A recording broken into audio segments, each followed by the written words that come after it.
Elivaldo Barbosa, eu falei aqui no começo, boa tarde mais uma vez, Elivaldo. Boa tarde, Joelson, boa tarde para você que segue nos acompanhando. Eu falei aqui no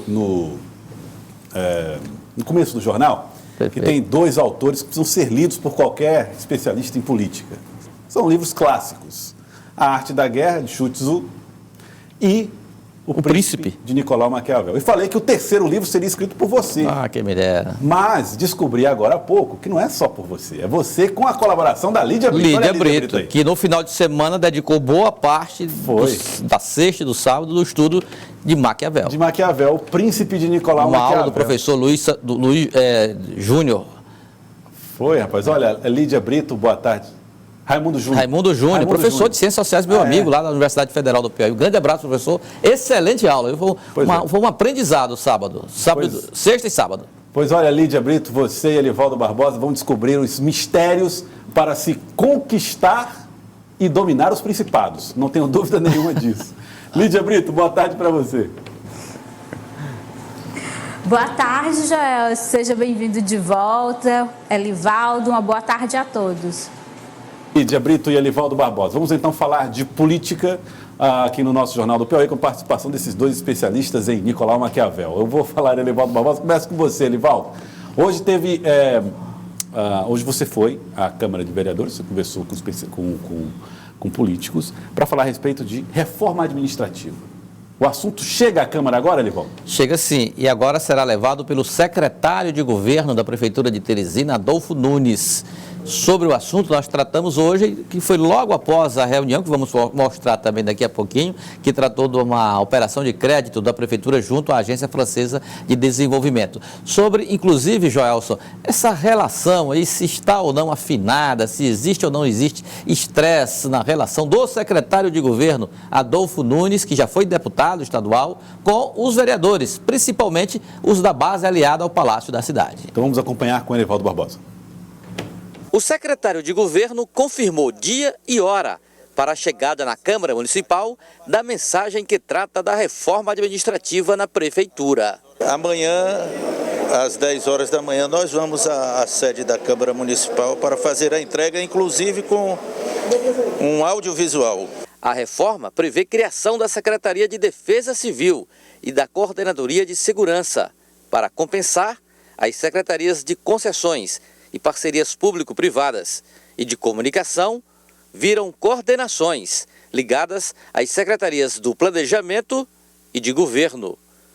E o secretário Adolfo Nunes sabe que o diálogo com os vereadores será importante, fundamental, para aprovar a reforma. Para o secretário Adolfo Nunes, não foi o encontro informal no sítio com os vereadores que quebrou o gelo na relação com os parlamentares do município. Segundo Adolfo Nunes, a relação será das melhores, envolvendo a Secretaria de Governo e o Parlamento da capital. Eu vou saber tocar de primeira. Não tão bem quanto o Flamengo, mas vou saber tocar de primeira.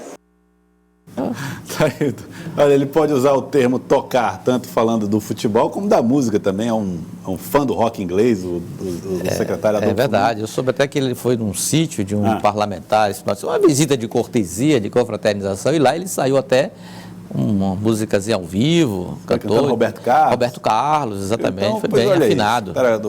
O segredo as lições de Roberto Carlos para ele conduzir o diálogo com a Câmara é prestar atenção em detalhes e nunca desafinar.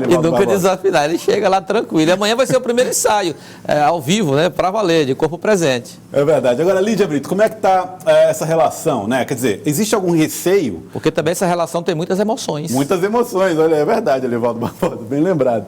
E se essa relação, Lídia Brito, é o suficiente, ou esses eventuais descompassos são suficientes para, por exemplo, impedir que essa reforma saia do papel, Lídia? Já é importante que o secretário vá amanhã pessoalmente, aproveite esse momento para conversar com os vereadores na Câmara de Teresina, não só com o líder Renato Begé, mas também com os outros vereadores. Na semana passada havia muito ruídos com relação a essa aproximação, como Adolfo estaria se relacionando com os vereadores de Teresina. Alguns vereadores chegaram a falar nos bastidores que não estavam gostando gostando da forma como estavam sendo recebidos pelo secretário de governo. Então, amanhã ele vai ter esse momento de conversar também com os vereadores, né, e dar esse sinal de que está disposto a ter uma boa relação com a Câmara de Teresina. Eu acredito, Joelson, que a reforma não terá muitas dificuldades na casa, vai ser protocolada amanhã, já começa a correr nas comissões e deve ir para a votação no plenário sem grandes dificuldades para a Prefeitura, Joelson. Agora, Lídia, quero aproveitar a sua participação, já que você está falando a respeito de tramitação na Câmara. Muito se falou a respeito da ocupação de cargos ou funções importantes na Câmara de Vereadores em comissões técnicas que são fundamentais para a análise desse material. A informação é de que nem todos esses cargos-chave, essas funções-chave, teriam sido ocupadas por vereadores ligados ao Palácio da Cidade. Isso prejudica? Causa um certo receio na administração municipal, Joelson, porque a gente não sabe até que ponto essa relação, vamos dizer, de paz e amor vai durar na Câmara de Teresina, né? Quando os embates realmente começarem, quando a Prefeitura começar a enviar para casa mensagens, propostas mais polêmicas, o doutor Pessoa vai precisar de uma boa base nessas comissões. E a comissão que tem chamado a atenção é a Comissão de Legislação e Justiça, a principal da casa, que foi praticamente toda dominada pela oposição, tirando o presidente, o vereador Dudu, do Partido dos Trabalhadores. Isso é algo realmente para preocupar a Prefeitura de Teresina, porque não se sabe até que ponto essa boa relação entre o doutor Pessoa e a oposição irá se manter na Câmara de Teresina, Joelson. Elivaldo Barbosa, tá aí, ó. Inclusive você falou aí do vereador Gilberto Borges, o Dudu, como um aliado, mas ele é um aliado de última hora, né? Não é nem um aliado de primeira hora. Embora participe até da composição administrativa, foi ele que é responsável pela indicação da Fundação Alferraz, mas pela primeira fala como presidente da Comissão de Legislação e Justiça, não é, Lídia? Ele demonstrou assim, muita firmeza em garantir a total isenção, independência, vai avaliar o projeto independente de ser ou não, de ter ou não origem no Palácio da Cidade. Até depois da gravação na semana passada, Joelson, um vereador Deolindo Moura, olhou assim para o Dudu e disse: rapaz, será que você esqueceu a administração? Nós não estamos aqui da administração passada, não. Para você ter uma ideia do tom que ele falou. E a comissão tem como vice-presidente Venâncio Cardoso e compõe ainda a comissão Enzo Samuel do PDT e Aloysio Sampaio do Progressistas. Né? Então, 2 progressistas e um pedetista. Exato. Já tem maioria. A oposição, se fosse fazer uma votação oposição e governo, a oposição teria maioria nessa comissão. Bom, mas como a Lídia falou, eu também concordo. Eu acho que vai ser uma tramitação tranquila. Amanhã vai ser a apresentação, o visual lá, o audiovisual, enfim, uma explicação mais técnica. E a parte política nós teremos já no dia seguinte, em que a mensagem deverá ser lida em plenário, apresentada em plenário e já encaminhada para votação em comissão, ou para análise em comissão. Aí vamos ver qual será o desempenho, o papel da Comissão de Legislação e Justiça na tramitação, na recepção dessa matéria. Se vai ser discutida assim rapidamente, ainda no mês de fevereiro, e depois já retorna para o plenário para a primeira e segunda votações. Elivaldo Barbosa, vamos lembrar a comissão... Se será emendada ou não, mas não sei. A comissão é a principal. Por ela passa todas as matérias passam por lá. Primeiro lá. Né? Primeiro por lá, exatamente. Para saber a legalidade da matéria, né? Se ela está dentro do que preceitua a Constituição e também a lei orgânica do município. Muito bem. Tá, então vamos acompanhar como é que vai ser esse desdobramento. Agora, Elivaldo, você falou a respeito você falou que não tem clima para uma reprovação da reforma administrativa. Sei que não. Ou os projetos da prefeitura não terão lá embaraços. Mas você sentiu um certo aumento de temperatura quando você falou a respeito da velocidade com que essas ocupações foram feitas, essas indicações foram feitas? Aí talvez resida um motivo do estresse.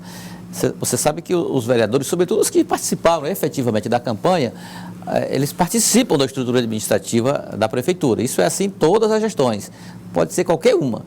E o ritmo de nomeações não estava na expectativa dos parlamentares. Tanto é que eu falei no início do programa daquela história que está a rapidez estaria beneficiando mais uns do que outros. Ou seja, esse trabalho de sintonia, de articulação é que eu imagino está distanciando um pouco, ou está delimitando espaços entre a Câmara Municipal e o Poder Executivo das forças aliadas, né, da nova gestão e dos aliados lá na Câmara Municipal de Teresina.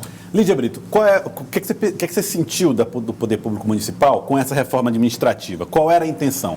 A intenção era economizar? Era acomodar pessoas, aliados ou não? Era fazer uma gestão mais moderna? O que se deu para perceber em relação às intenções do Poder Público Municipal com a reforma que segue para a Câmara? Bom, Joelson, o discurso, né, utilizado por Dr. Pessoa e equipe é que a reforma administrativa teria, né, essa função de reduzir o tamanho da administração e, dessa forma, trazer uma certa economia para a Prefeitura de Teresina, né?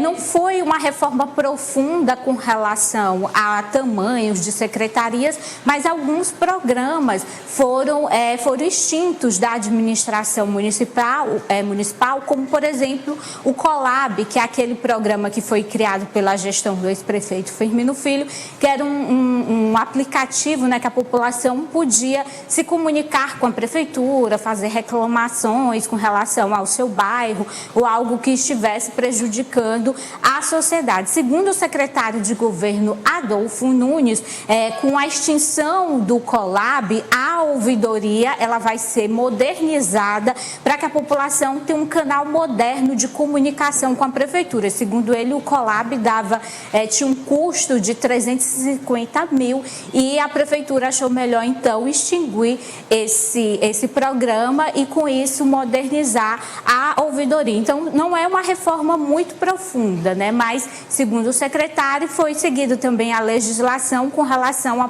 à proibição, né? Para que, no momento de pandemia, a prefeitura aumente os gastos, Joelson.